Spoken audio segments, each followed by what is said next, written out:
iglesia está edificada sobre la gran verdad que proclamó Pedro, de que Jesús es el Cristo, el Mesías, el Hijo del Dios viviente, Dios mismo encarnado. Capítulo 3, vamos a leer los versículos 20 y 21 solamente. El domingo anterior estuvimos considerando la oración del apóstol Pablo, que comienza en el versículo 14 hasta el 19, y hoy vamos a detenernos a examinar, a reflexionar en los versículos 20 y 21 solamente. Dice así la palabra del Señor. Y aquel que es poderoso para hacer todas las cosas mucho más abundantemente de lo que pedimos o entendemos, según el poder que actúa en nosotros, a Él sea gloria en la Iglesia en Cristo Jesús, por todas las edades, por los siglos de los siglos. Amén. Hasta aquí la lectura de la palabra del Señor. He puesto por título a esta reflexión, a este sermón, a Dios sea la gloria. A Dios sea la gloria. No podía ser otro título, evidentemente. Este es el título clave, O soli Deo gloria, en latín. Después de orar por los efesios, el apóstol Pablo, después de orar por sus hermanos efesios, en los versículos 14 al 19, para que el Señor les conceda en su gracia fortaleza espiritual a estos creyentes, para que Cristo habite en los corazones de los efesios como en casa, para que sean capaces de comprender aún más el amor infinito de Cristo y como consecuencia ser llenos de la plenitud de Dios. El apóstol San Pablo concluye esta primera parte de la epístola con una doxología. Recordemos de que el capítulo 1, capítulo 2 y capítulo 3 de esta epístola, de esta carta a los Efesios, estos primeros 3 capítulos, que es la primera parte, es la parte doctrinal del escrito, es la parte teológica de la carta.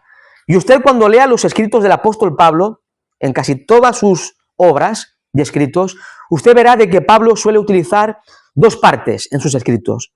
Una parte doctrinal, una parte teológica y después una parte práctica.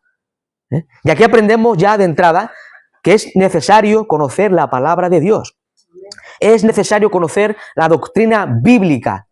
Es indispensable tener una correcta y sana teología para andar como es digno del Evangelio, para andar para la gloria de Dios. Si tenemos una teología errada y antibíblica, viviremos conforme a nosotros nos parezca mejor y no según Dios en su palabra.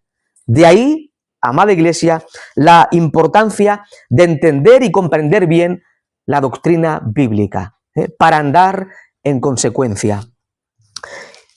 En esta parte de la carta, concluyendo esta primera parte, Pablo presenta una doxología al poder infinito de Dios, es decir, alabando y glorificando al Dios omnipotente. La palabra doxología implica dar gloria a Dios, alabar a Dios. ¿Cómo comienza el versículo 20? Y aquel que es poderoso para hacer todas las cosas mucho más abundantemente de lo que pedimos o entendemos, según el poder que actúa en nosotros, a Él sea gloria en la Iglesia, en Cristo Jesús. Y aquel que es poderoso, ¿a quién se refiere? Pues si seguimos el hilo de pensamiento, teniendo en cuenta el contexto, se refiere a Dios el Padre. El Dios de la Biblia, mis amados hermanos, el Dios de la Biblia posee una serie de atributos divinos, una serie de perfecciones divinas que forman parte de su naturaleza, forman parte del ser de Dios. Hay atributos que son exclusivos de la divinidad. Hay otra serie de atributos que Dios comparte con su pueblo, en cierta forma. Dios es santo, Dios es amor, Él es misericordia, Él es bondad. Y nosotros no somos como Dios, ni mucho menos, pero sí somos llamados a andar en santidad, a ser bondadosos, a ser misericordiosos. Pero cuando estudiamos la Biblia nos damos cuenta de que hay una serie de atributos que los teólogos llaman atributos incomunicables, atributos que solamente Dios posee. Por ejemplo, la soberanía de Dios. Él es el jefe supremo del universo y hace lo que quiere como quiere, cuando quiere, y no rinde cuentas a nadie porque Él es el soberano. La aseidad de Dios, otro atributo de Dios, la aseidad divina. Él existe por sí mismo. Dios no depende de nadie ni nada. Él es autoexistente. Eso es básicamente aseidad. Omnisciencia. Él tiene un conocimiento perfecto y absoluto de todas las cosas. Él es omnipresente. Está en todo lugar del universo al mismo tiempo. Él es también omnipotente. Su poder, su capacidad es infinita. Y hay más atributos. Pero en esta porción que hemos leído, mis amados hermanos, el apóstol Pablo pone de relieve el poder, la capacidad, la omnipotencia de Dios. Cuando Dios se aparece en un momento determinado al patriarca Abraham, en Génesis 17:1, se le apareció el Señor y le dijo a Abraham: yo soy el Dios todopoderoso. Y en el Salmo 115:3 dice la Escritura: nuestro Dios está en los cielos, todo lo que quiso ha hecho. Mis amados hermanos, en la Escritura se afirma que Dios es todopoderoso, que Dios es omnipotente. Por otro lado, encontramos a lo largo de toda la Biblia ciertas acciones, ciertas obras realizadas por Dios que requieren, que implican necesariamente omnipotencia. Él es el Shaddai en hebreo, el todopoderoso, el todo suficiente. Él es el Pantocrátor en el texto griego, lo cual implica que Él es todopoderoso y gobernador absoluto de todo. Por tanto, cuando decimos que Dios es omnipotente, no solamente estamos haciendo referencia a que Él todo lo puede y que su poder es infinito, sino que también estamos afirmando la soberanía absoluta de Dios. La omnipotencia divina es la voluntad de Dios en acción. La omnipotencia divina es la voluntad de Dios en acción. Y en Efesios 1:11, podemos leer, Efesios 1:11 leemos así: en Él asimismo tuvimos herencia, habiendo sido predestinados conforme al propósito del que hace todas las cosas según el designio de su voluntad. Dios hace todas las cosas según el designio de su voluntad. Y vemos de que todas las cosas, Dios hace todas las cosas siempre de acuerdo a su voluntad.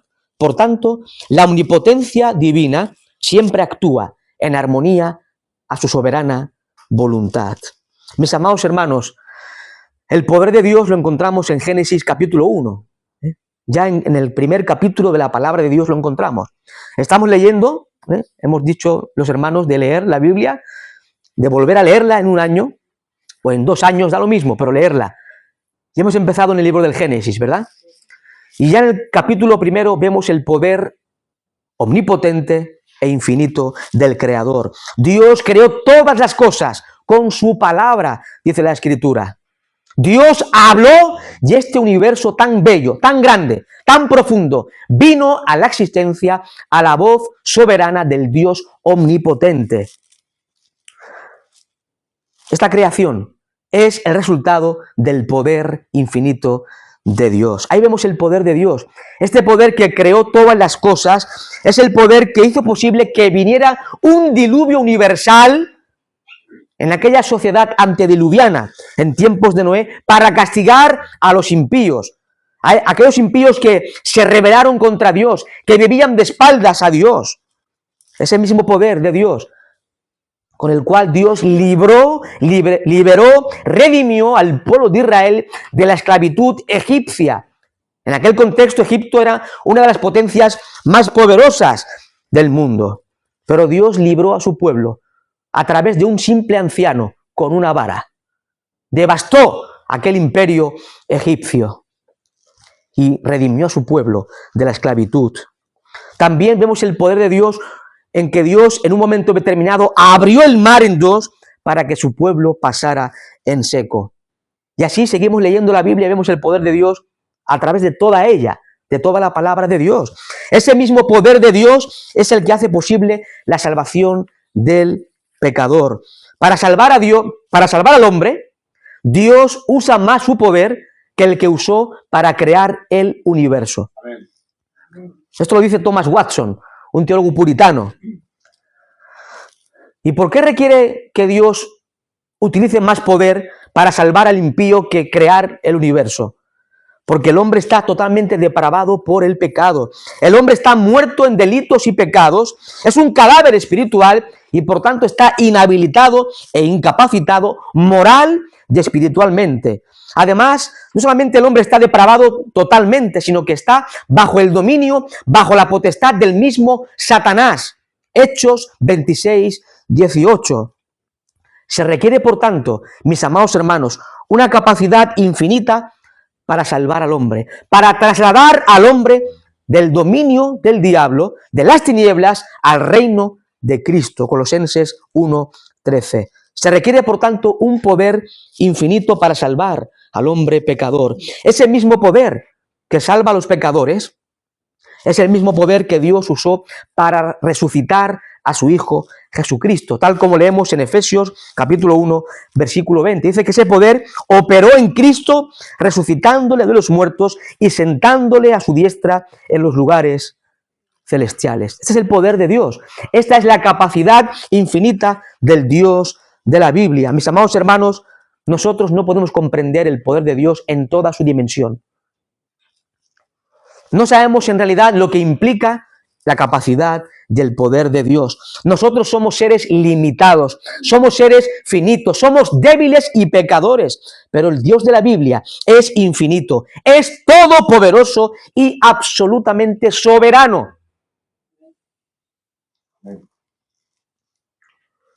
Y Dios puede hacer cosas que nosotros no imaginamos.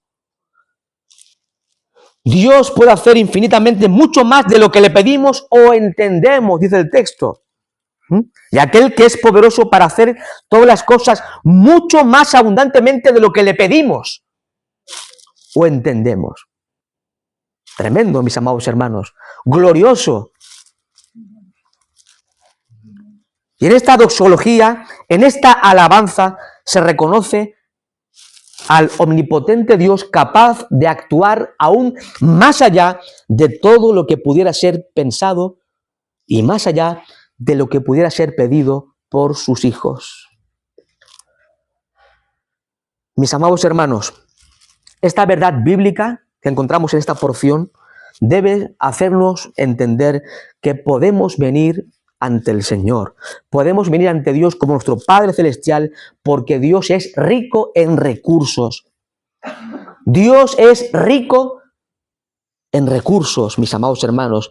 No hay petición que un cristiano haga a Dios, que este Dios soberano y omnipotente no tenga suficientes recursos para respondernos y darnos mucho más de lo que le pedimos en oración.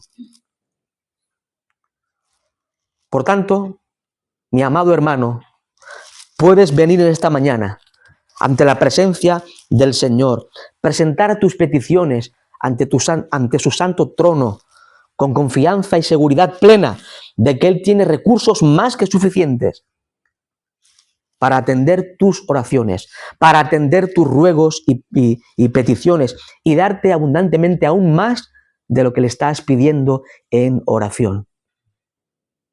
¿Lo creemos esto? Amén. A veces dudamos, ¿eh? Eso sí, siempre que pidas conforme a su voluntad. A veces pedimos tonterías para gastar en nuestros deleites, dice Santiago. Dios no te va a dar para gastar en tu deleite. Pidamos conforme a su voluntad. ¿Quieres conocer la voluntad de Dios? Lee la Biblia. No hay otra forma de conocer la voluntad de Dios. Lee la palabra. Que su palabra permee todo tu ser, tu mente y corazón. Y conocerás la voluntad de Dios. Y orarás conforme a su voluntad.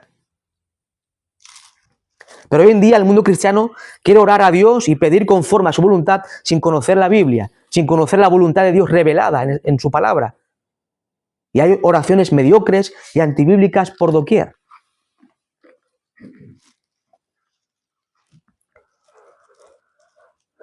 Ese poder infinito, ese poder omnipotente de Dios, con el que creó Dios cielos y tierra, con el que Dios salva al hombre más impío. Aquel poder que resucitó a Cristo de entre los muertos actúa en nosotros, oiga bien, actúa en nosotros y está a nuestra disposición. Versículo 20 al final. Y aquel que es poderoso para hacer todas las cosas mucho más abundantemente de lo que le pedimos o entendemos, según el poder que actúa en ¿quién? En nosotros. Su poder actúa en nosotros. En otras palabras, el poder de Dios está a disposición de sus hijos, está a disposición de su pueblo. Ese poder divino que nos sacó de las tinieblas más tenebrosas, ese poder que nos introdujo en la luz admirable de Dios, que nos transformó para ser hijos de Él cuando éramos hijos de ira, ese poder que llevó a cabo la reconciliación a través de la cruz de Cristo, ese poder, mis amados hermanos, sigue actuando en nosotros y esta es la razón, oigan bien, esta es la razón por la que cada creyente, sea la circunstancia que atraviese, da igual si es poco o mucho el dolor que atraviese, sea la tempestad que arremeta contra tu vida en este momento, podemos decir confiadamente y seguramente las palabras del apóstol Pablo en Filipenses 4:13. Todo lo puedo en Cristo que me fortalece. Es su poder, mi amado hermano, el que nos sostiene en momentos de dura aflicción. No son tus fuerzas, no es tu experiencia cristiana, es el poder de Dios que está en nuestras vidas, que está a nuestra disposición. Mis amados hermanos, si Dios es todo suficiente, todopoderoso, el creyente, nosotros que somos su pueblo, podemos y debemos habitar seguros. Debemos habitar seguros y confiados, sabiendo de que estamos bajo la sombra del Omnipotente. Y cuando nos encontramos cansados, muchas veces, ¿verdad? No solamente físicamente, sino espiritualmente cansados por los palos de la vida, muchas veces. Y estamos sin fuerzas. El Dios poderoso da esfuerzo al cansado y multiplica las fuerzas al que no tiene ningunas. Es un matemático tremendo, el Dios de la Biblia. Multiplica las fuerzas al que no tiene ningunas, al que tiene cero. Él multiplica las fuerzas. El Dios de la Biblia es poderoso para sustentar tu vida, mi querido hermano, en los momentos de mayor aflicción en tu experiencia. Estando bajo la mano omnipotente, tenemos la certeza de que estamos seguros todo el tiempo, en todo peligro y en toda circunstancia.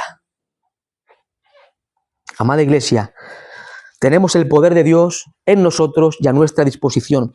Esto es increíblemente maravilloso e incomprensible para nosotros, su pueblo. Y es, amados hermanos, en dependencia del poder de Dios que podemos crecer en nuestra vida espiritual, que podemos vivir en santidad, santificándonos continuamente, servirle con fidelidad, atravesar las más duras pruebas, predicar el Evangelio, vivir para su gloria. Es en dependencia de su poder. Todo lo que el gran apóstol San Pablo hizo en su ministerio, en su labor apostólica, fue en el poder de Dios. No era su capacidad, fue el poder y la gracia de Dios en Pablo.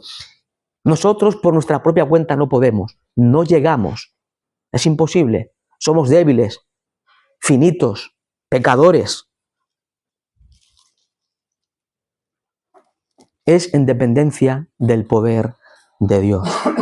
Es en dependencia del poder de Dios que podemos vivir para la gloria del Rey.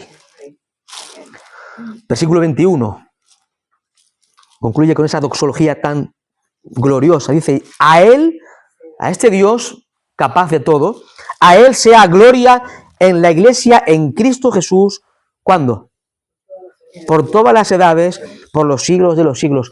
Todas las edades, o sea, a lo largo de la historia de la humanidad, aquí, y también eternamente en la eternidad. Sí, vale esa expresión.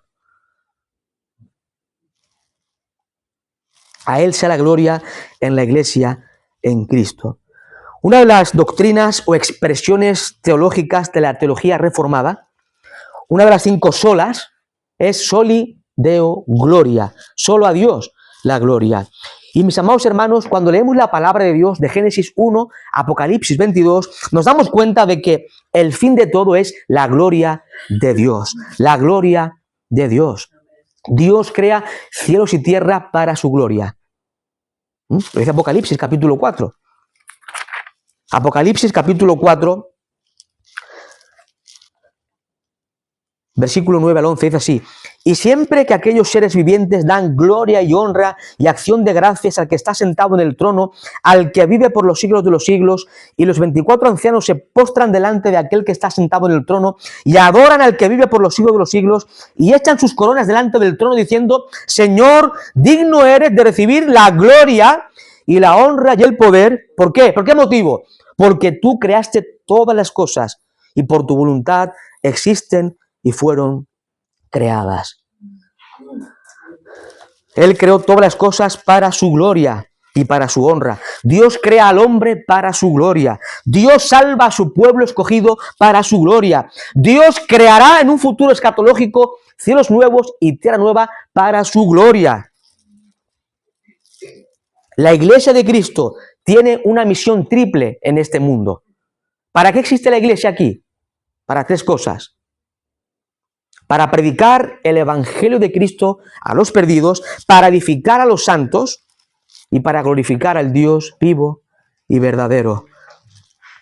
Nosotros, aquellos que hemos creído en Cristo, aquellos que hemos sido redimidos por la preciosa sangre de Cristo, aquellos que hemos sido salvos por la pura gracia de Dios, debemos rendir homenaje, adoración, alabanza a Dios por el esplendor de sus maravillosos atributos, como su poder, sabiduría, misericordia, amor, gracia, atributos que han sido manifestados y expresados en la iglesia de Cristo.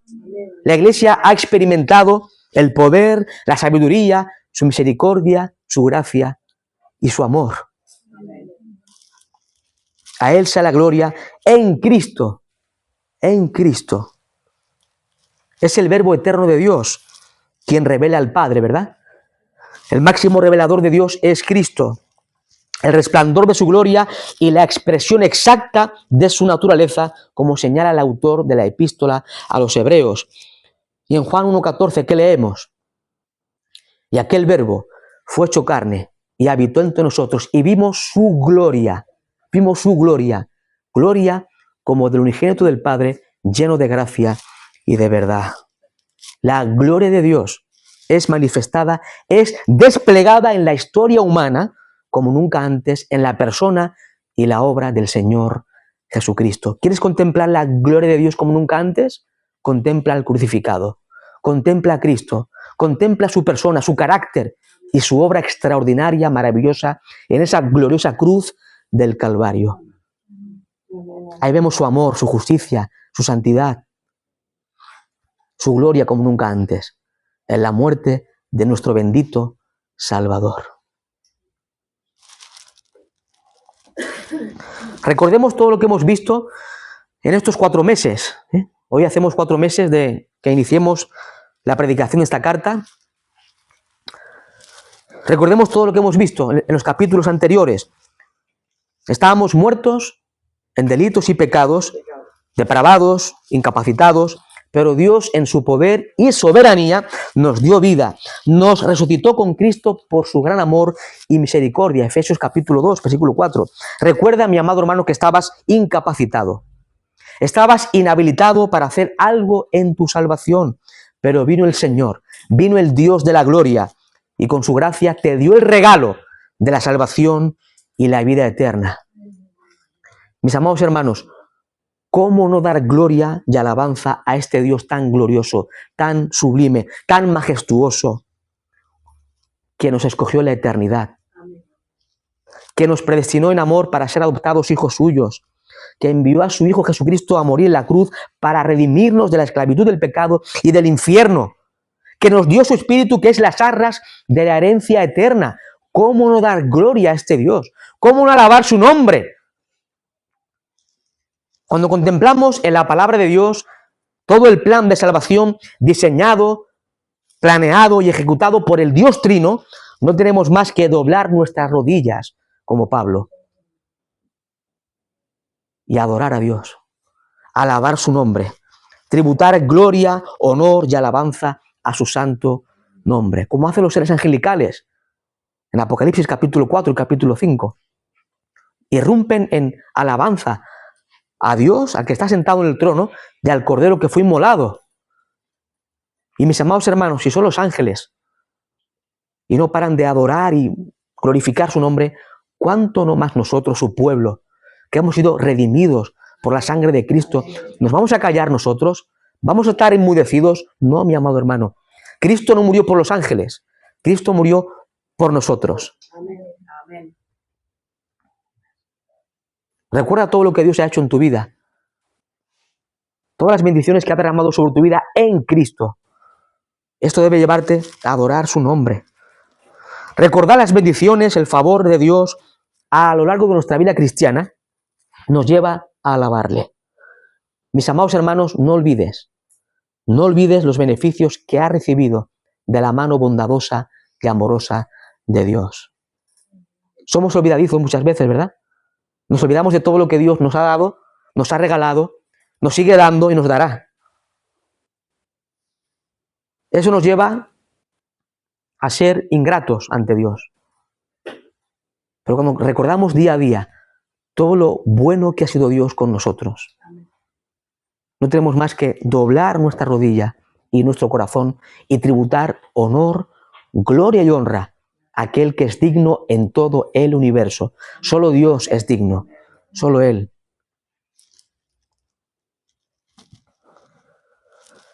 Como bien comenta la Biblia de Estudio de la Reforma, anotada por el teólogo R.C. Sproul, dice que la expresión doctrinal de Pablo comenzó con una doxología. ¿Os acordáis? En el capítulo 1 de Efesios, versículos 3 al 14, es una doxología. Y ahora termina este capítulo 3, esta primera parte de la epístola, con otra doxología.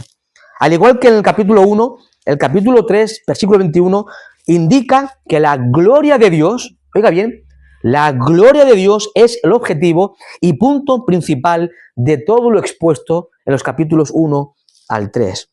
Amados hermanos, debemos vivir para glorificar al Rey. La Iglesia tiene como misión principal dar gloria a aquel que vive por los siglos de los siglos. Y se habla mucho de la gloria de Dios, ¿verdad? Hoy en día, la gloria de Dios. Y muchos no saben ni lo que es la gloria de Dios.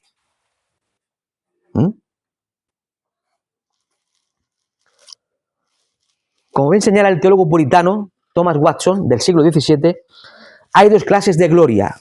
La gloria que Dios tiene en sí mismo y la gloria que se le atribuye a Dios. La gloria de Dios es la manifestación o expresión externa de todos los atributos y perfecciones de Dios. Es el destello de su deidad.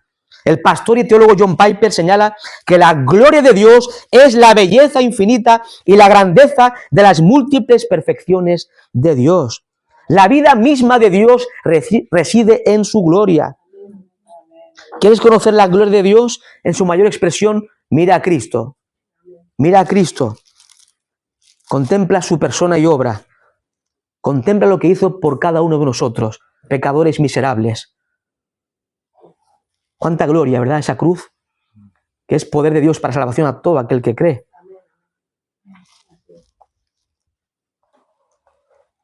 Y también encontramos en la Biblia la gloria que se le atribuye a este Dios verdadero. Glorificad pues a Dios en vuestro cuerpo y en vuestro espíritu, los cuales son de Dios. 1 Corintios 6:20. Las Sagradas Escrituras, mis amados hermanos, nos exhortan a adorar, a alabar y glorificar a aquel que es el Dios del universo, el Creador que vive y reina eternamente. ¿Os acordáis del Salmo 150?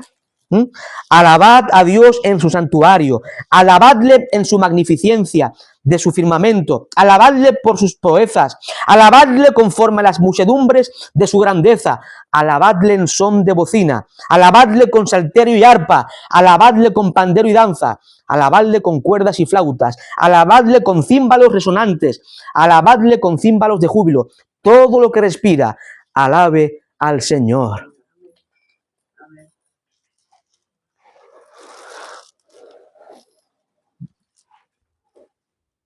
Contemplar la gloria de Dios, mis amados hermanos, es algo que solamente lo pueden hacer los hijos de Dios. En un sentido muy especial. Ahora, para contemplar la gloria del Dios verdadero, para poder glorificar a Dios, alabarle y darle gracias, es necesario, es indispensable, como decía nuestro hermano Fernando, nacer de nuevo, conocer a Dios, ser salvos. Dios se ha revelado especialmente a través de Cristo. Juan 1:18, a Dios nadie le vio jamás, el unigénito Hijo que está en el seno del Padre, Él le ha dado a conocer. Cristo ha revelado al Padre. Y Hebreos 1:1 también lo enseña. Dios, habiendo hablado muchas veces en otro tiempo a los padres por los profetas, en estos posteros días nos ha hablado Dios, ¿por quién? Por el Hijo. Por el Hijo. Solo aquellos hombres y mujeres que han venido a los pies de Cristo en arrepentimiento y fe, solo aquellos que han reconocido a Cristo como Rey, Señor y Salvador, pueden conocer la gloria de Dios y adorarle. El mundo no conoce la gloria de Dios. El mundo no puede adorar a Dios, porque no conoce a Dios. En esta porción vemos de que después de presentar Pablo peticiones a favor de los hermanos efesios, Pablo ¿qué hace? Alaba y glorifica a Dios. Y aquí aprendemos algo importante, mis amados hermanos. Cuando venimos en oración a Dios, no hay que pedir tanto. No hay que pedir tanto. Dios no es el genio de la lámpara, es el Rey del universo. ¿Es lícito pedir a Dios? Claro que sí. Cuidado como pides también.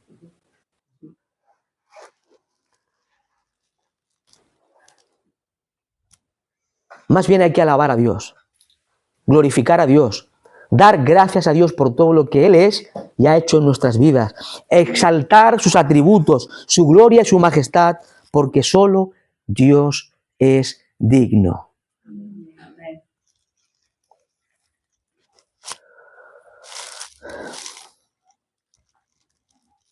El fin principal del hombre es dar gloria a Dios, glorificar a Dios. Así lo expresa la confesión de Westminster, pero esto lo expresa la palabra, no hace falta ir a una confesión teológica. El fin principal del ser humano es glorificar a Dios. Ahora, ¿qué es glorificar a Dios? Supone al menos 4 cosas importantes: aprecio, adoración, afecto y sujeción a Dios. El aprecio. Glorificar a Dios, mis amados hermanos, es poner a Dios en el lugar supremo de nuestros pensamientos y profesarle una venerable estima. No sé si Dios es el centro de tu vida, el centro de tus pensamientos. Si Dios no ocupa el centro de tu vida y tus pensamientos, eres un idólatra. Estás cometiendo un terrible pecado contra Dios.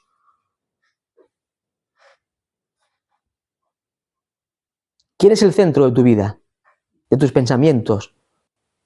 ¿Es Dios o eres tú? Si eres tú, si soy yo, somos idólatras. Pecado que Dios abomina de todo corazón. Glorificar a Dios, mis amados hermanos, es poner a Dios en el lugar supremo de nuestros pensamientos y de nuestras vidas. Vivir vidas teocéntricas, centradas en el Dios verdadero. Implica también adoración o culto. Lo que estamos haciendo hoy, tributarle culto al Señor. Dad a Jehová la gloria debida a su nombre. Afecto también, es una forma de glorificar a Dios, que es parte de la gloria que damos a Dios. Dios se considera glorificado cuando le amamos. Amén. Amarás al Señor tu Dios con todo tu corazón y con toda tu alma, dice la Escritura. ¿Amas a Dios sobre todas las cosas? Eso le glorifica a Él. Ahora, recuerda de que amar a Dios se traduce en guardar su palabra. Su palabra y sus mandamientos. ¿Estás guardando sus mandamientos, su palabra? La sujeción también, cuando nos consagramos a Dios y estamos preparados para servirle a Él. Eso glorifica y da gloria y honra a Dios. Mi amado hermano, examina tu corazón en esta mañana. Hazte un autoexamen en tu corazón. ¿Cómo vives? ¿Cuál es tu prioridad en la vida? ¿Cómo es tu estilo de vida en este mundo? Pregúntate en esta mañana, ¿estás viviendo una vida para la gloria de Dios o para tu propio deleite?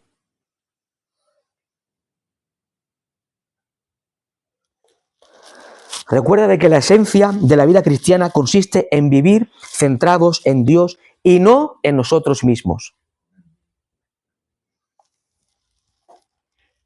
Ahora, si vivimos centrados en Dios, Dios en su soberanía y gracia obrará para que otros puedan venir a los pies de Jesús y glorificar al Dios verdadero. Lo dice Mateo. Mateo capítulo 5, versículo 16. Dice la Escritura, Mateo 5, 16, así alumbre vuestra luz delante de los hombres, para que vean vuestras buenas obras y glorifiquen a vuestro Padre que está en los cielos. Cuando nosotros vivimos realmente para su gloria, centrados en Dios, centrados en Cristo, andando en las buenas obras que Dios preparó de antemano, para que andemos en ellas, eso Dios lo puede usar para atraer a los impíos, a los pecadores, a los pies de Cristo y rendir gloria y honra al Dios verdadero. Glorificamos a Dios cuando confesamos nuestros pecados ante Él. Porque reconocemos nuestra pecaminosidad y su santidad gloriosa. Glorificamos a Dios creyendo en Él, confiando en Dios, en su palabra, en sus promesas. Glorificamos a Dios cuando vivimos en santidad. Glorificamos a Dios cuando vivimos vidas centradas en Cristo,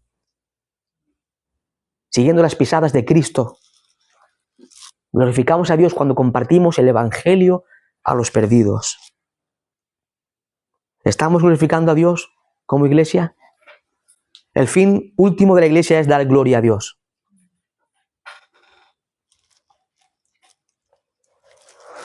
Amado amigo, si no tienes a Cristo en tu corazón como Rey y Señor y Salvador, no puedes dar gloria a Dios. De hecho, me atrevo a decir, a la luz de la Biblia, que Dios no escucha las oraciones de todo el mundo, solo de su pueblo.